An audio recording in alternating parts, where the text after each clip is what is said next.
pada tahun 1742 menjadi salah satu hari bersejarah bagi Kadipaten Ponorogo yang saat itu diperintah Adipati Surobroto dan khususnya bagi Pondok Pesantren Gebang Tinatar, Tegal Sari. Di tahun ini Kadipaten Ponorogo kedatangan tamu agung, yaitu Sunan Pakubuwono II dari Keraton Kartasura pada hari Sabtu Wage 27 Rabiul Akhir tahun alif 1667 dengan sengkalan Swara Karungu Obaing Bumi, yaitu tahun 1667 Jawa atau 1742 Masehi. Namun kedatangan Sunan Pakubuwono II ini bukan dalam rangka acara keraton, tapi justru karena Keraton Kartasura yang sedang diduduki oleh para penjajah di bawah pimpinan Kapiten Sepanjang. Pasukan Cina yang beraliansi dengan pasukan Jawa berhasil mengkudeta tahta Sunan Pakubuwono II di Keraton Kartasura.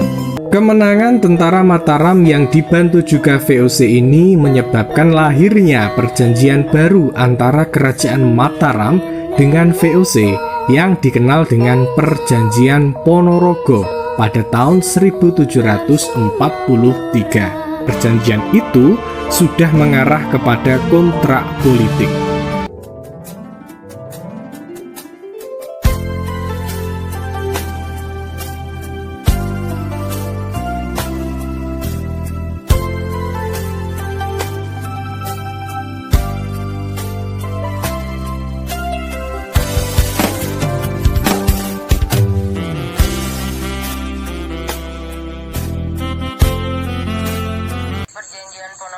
Sebenarnya apa, Mbah? Perjanjian Ponorogo ya, antara Pakubuwono II sama pihak VOC ditandatangani di Ponorogo. Ini sebenarnya kemungkinan orang-orang Ponorogo atau tokoh-tokoh politik di Ponorogo ini tidak dilibatkan. Jadi kemungkinan banyak yang tidak tahu. Ini sebab waktu itu komitmen orang Ponorogo, khususnya pihak Pesantren Kasari, Pakubuwono tinggal di Ponorogo ini dibantu sama pihak pesantren. Nah, terus sama orang-orang kuat Ponorogo, Ponorogo, khususnya ya penduduk warga Ponorogo ini antusias mau membantu merebut kembali Keraton Mataram Kartasura yang diduduki zaman waktu geger Pacinan. Nah, di saat persiapan untuk menerang ke Kartasura, diam-diam Pakubuwono II mengadakan perjanjian politik sama VOC. Nah, ini mungkin Pakubuwono II tidak mau melibatkan tokoh-tokoh Ponorogo ini, nanti khawatir tadi singgung. Kok udah dibantu, udah dilindungi, selama di Ponorogo kan dapat perlindungan dari pesantren Tegal Sari. Kok tiba-tiba masih minta bantuan ke VOC. Maka kelihatannya ini perjanjian Ponorogo ini tidak diketahui orang-orang Ponorogo. Pengamat sejarah menilai ini perjanjian Ponorogo ini jasad mengubah manusia keraton kerajaan di Jawa ini. Selama ini kan kerajaan di Jawa ini menghadap ke utara, menghadap ke pantai, menghadap ke laut utara. Nah, isi perjanjian Ponorogo intinya menerahkan pengelolaan pantai utara Jawa ini diserahkan kepada PUC, atau mungkin PUC yang minta. Terus Pakubulo juga diberikan. Ini padahal pantai utara ini kan di bawah kuasa Mataram. Nah, imbalannya PUC harus bisa memulihkan kekuasaan Mataram kembali seperti semula di Kartosuro. Laut ini kan punya peran posisi penting, bisa untuk pertahanan, bisa untuk ekonomi, perdagangan sama dunia luar. Nah, zaman Kesultanan Demak, bahkan Adipati Unus ini melarang Selat Malaka. Ini apa misinya? Misinya pertahanan laut, pertahanan maritim. Kerajaan sebelumnya misalkan waktu Pahit juga laut ini menjadi alat pertahanan, sarana pertahanan di samping untuk perdagangan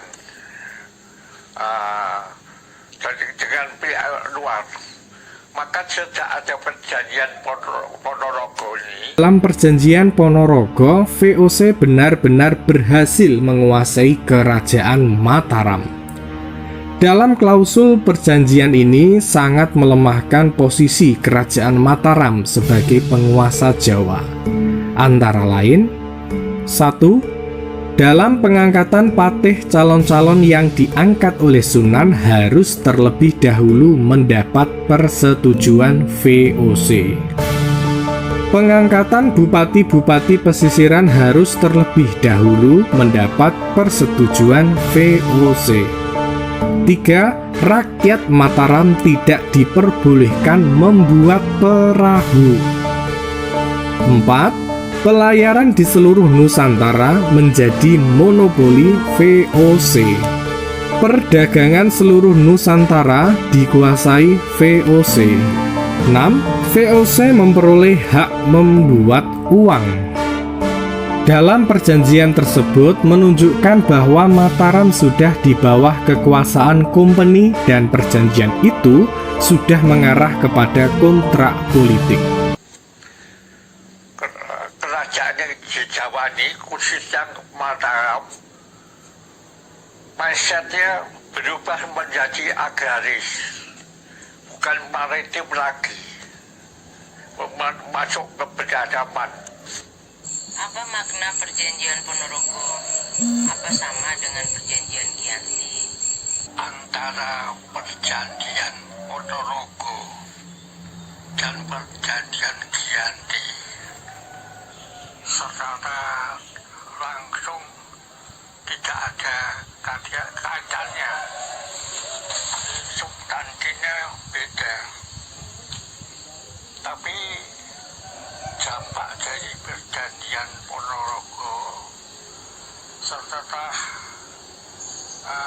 berdirinya Kasunanan di Surakarta ini Pakubuwono kelihatan sangat begitu tergantung sama POC.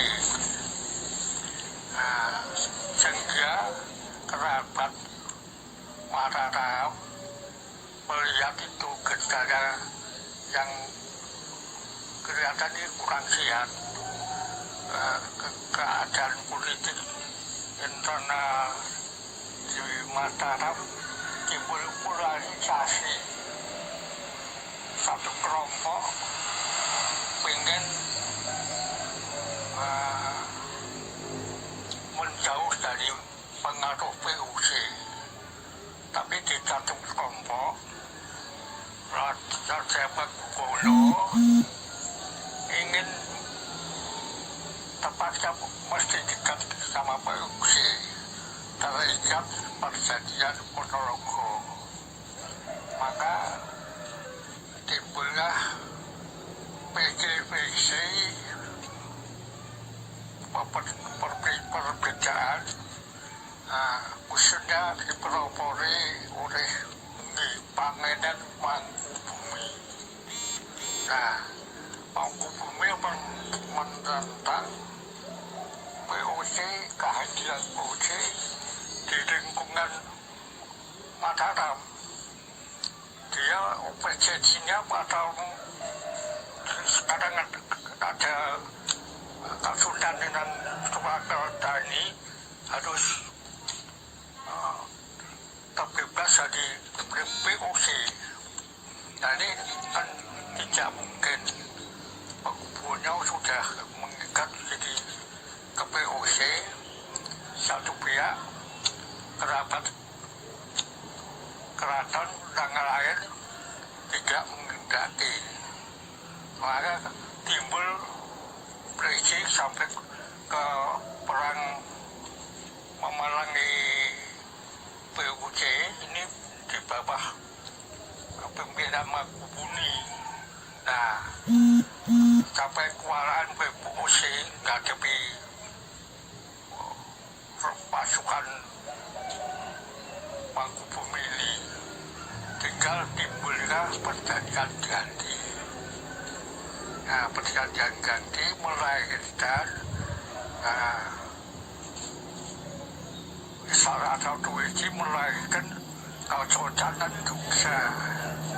Jadi Kesultanan Jogja ini sebagai wujud dari obsesi Pangeran Mangkubumi ingin mendirikan Mataram merdeka. Nah, ini mengikuti falsafahnya kakeknya Sultan Agung. Sultan Agung nggak mau kompromi sama pendidikan merdeka Mataram merdeka, tidak mau kompromi sama Belanda.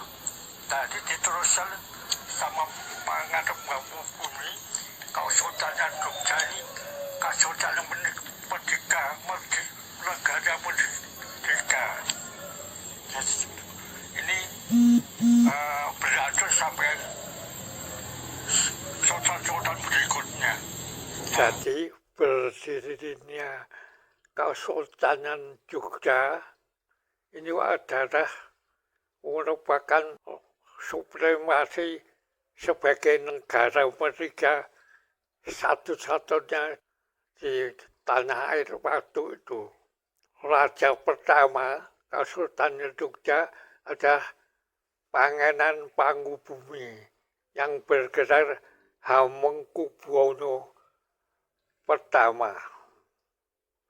Jadi sebelum ada negara Republik Indonesia sudah ada negara Kesultanan Jogja yang berdiri atas perkasaan Pangeran Mangkubumi yang berhasil mengalahkan Belanda, POC.